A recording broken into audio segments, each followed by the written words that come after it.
مساء الخير عليكم، ازيكم عاملين ايه؟ النهارده هنعمل مع بعض سلطه الكولسلو اللي احنا بناكلها في كنتاكي. اقول لكم المكونات بتاعتها ايه.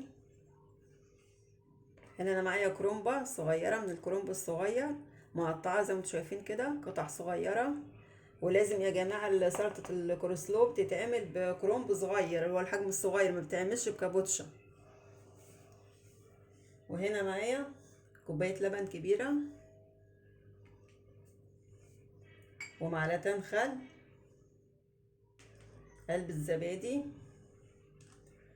وجزرايه مبشوره بالمبشره. وهنا معايا معلقتين كبار مايونيز.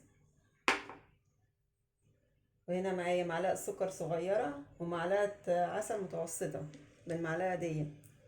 طبعا لو ما عندكش عسل ابيض ممكن تستغنى عنه وتحطي معلقتين سكر بدل المعلقه، تحطي معلقتين. انا حاطه معلقه سكر عشان حاطه عسل.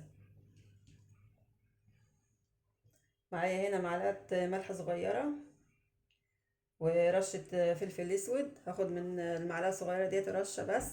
لو عندك فلفل ابيض يكون افضل، بس انا مش متوفر عندي الفلفل الابيض، فهرش بس رشه صغيره فلفل اسود.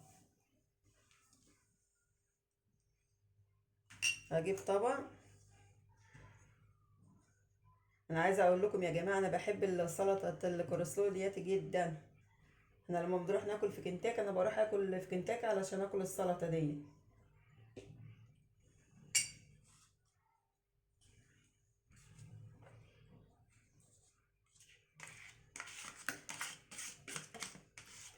بفضل علبه الزبادي،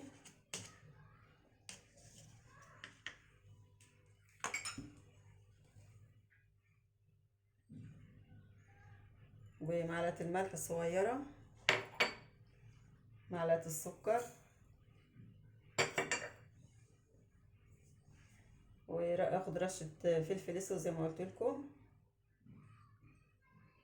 اهي. انا مش مكتره فلفل عشان ما يغمقش لون السلطه معايا. هحط المايونيز،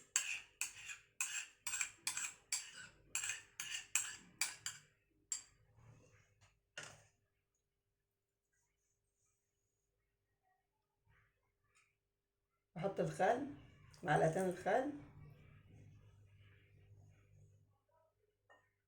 والجزر،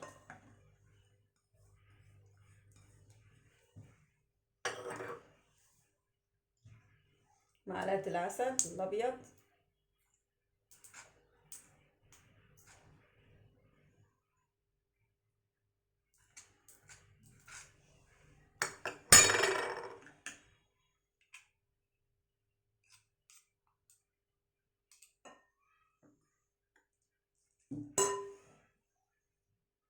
وانزل بكوبايه اللبن.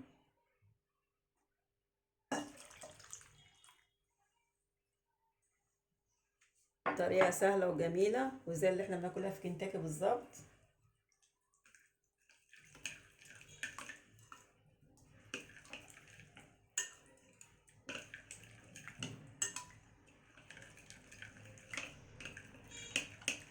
اقلب الخليط ده كويس جدا.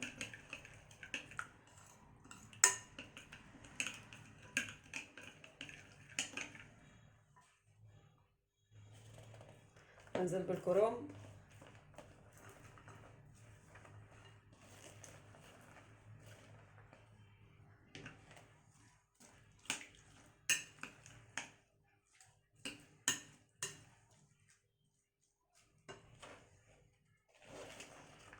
لو انت حابه تعملي السلطه ديت بكابوتشا لازم تحطي لها كرنب. ممكن تحطي ده مع ده، لكن ما تنفعش بكابوتشا لوحديها زي ما قلت لكم.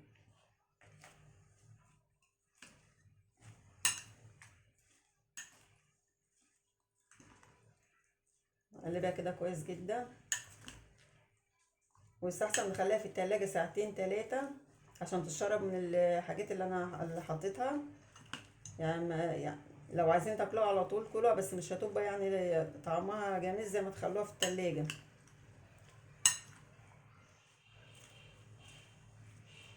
تحط على رف التلاجة ساعتين 3.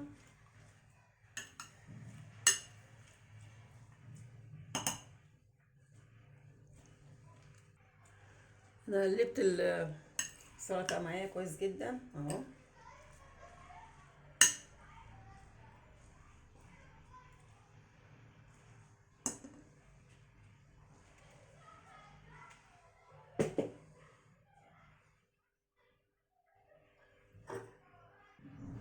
عايزه اقول لكم بامانه ما فارقه حاجه عن اللي احنا بناكلها في كنتاكي، نفس الطعم.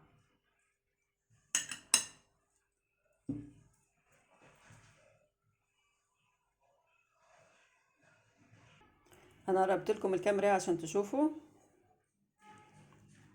اهي.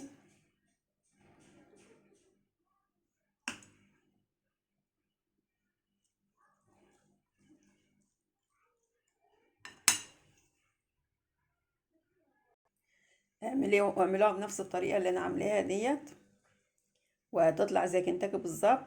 لان في ناس شفتها على اليوتيوب وقنوات كبيره بتحط لها بصل ولا سلطه الكورسلو، ولا بتحط لها توم ولا بتحط لها بصل. محدش يحط للسلطه ديت بصل، لان انا دخلت على كذا فيديو على اليوتيوب لقيتهم بيحطوا لها بصل، تقول بصلايه صغيره وتحطيها. لا لا، محدش يحط بصل للسلطه ديت يا جماعه خالص، ولا توم. هي نفس اللي انا عملته بقى، الطريقه ديت اللي انا عملتها بيها هي الطريقه اللي هي الصح بتاعت كنتاكي، الطريقه صحيحه اللي انا عملتها بيها دي. علشان ما فيش واحده تشوف على اليوتيوب حاط لها بصل وتحط، لا لا طبعا. يعني لو وكده يكون الفيديو خلص، واتمنى يكون عجبكم. وما تنسوش في اللايك، واللي لسه ما اشتركش في القناة يشترك ويفعل الجرس عشان يوصل له كل جديد. يلا باي باي.